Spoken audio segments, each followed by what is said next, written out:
For part of My Freedom Day, CNN collaborated with the Global Sustainability Network, a group of religious leaders of all different faiths brought together under the leadership of Pope Francis. This year, they called on filmmakers everywhere to try and create powerful and memorable public service ads to highlight modern-day slavery. This time tomorrow on CNN, music legend Quincy Jones will be here to announce the winning PSA, and you'll also meet the filmmakers. But right now, we're joined from New York by Tony Schiena, a former spy turned defense contractor, who's also worked to try and end sex trafficking of children. Tony was also involved in getting those service ads made. So, Tony, thanks for being with us. Is one of the biggest problems here when it comes to the human trafficking just the vast majority of people simply aren't aware of the extent of the problem, which is why those public service ads are really so important? Yeah, unfortunately, it's quite astonishing and quite frankly depressing how few people still know so little about modern-day slavery. You know, we've ran various campaigns on this, and various organizations do all they can, but still, I'm quite astonished how few people do actually know about it.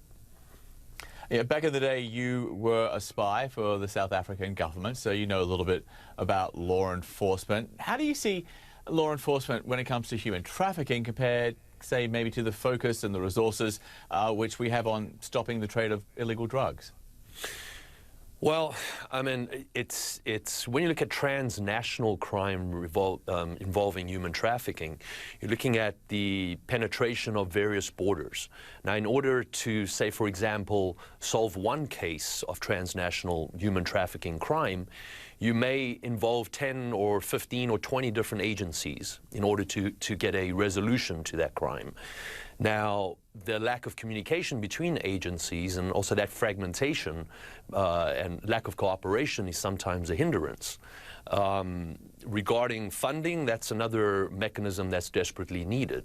You know, human traffickers have really all the money and no rules, whereas law enforcement has no money and all the rules, and that's one of the big problems.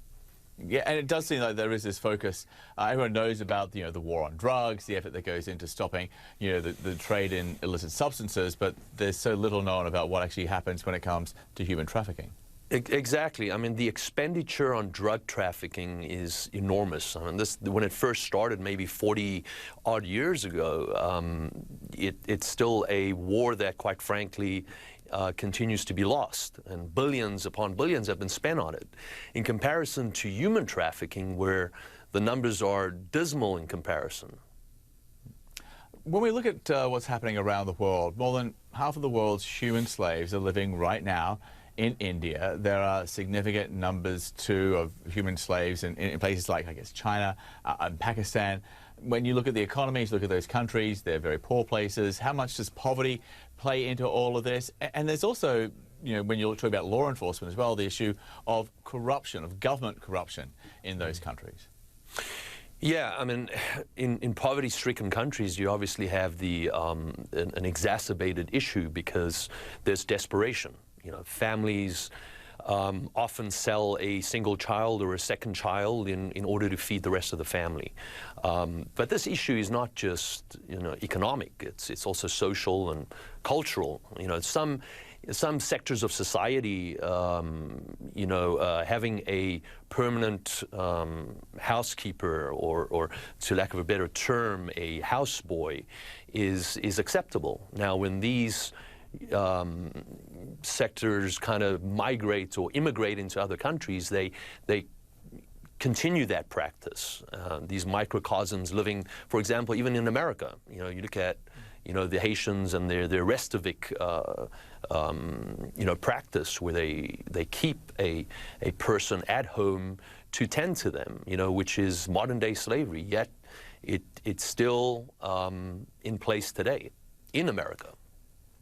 One of the issues here, I guess, you managed to speak to Pope Francis about the issue of human slavery. It was one of the issues the Holy Father first spoke out against when he became Pope. He launched the Global Sustainability Network. How much impact has that had?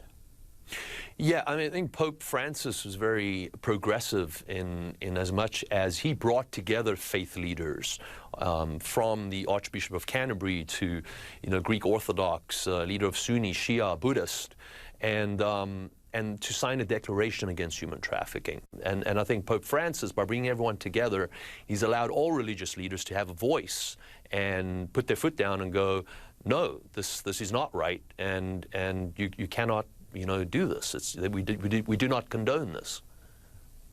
Well, Tony, great to have you with us, and thank you so much for being part of My Freedom Day.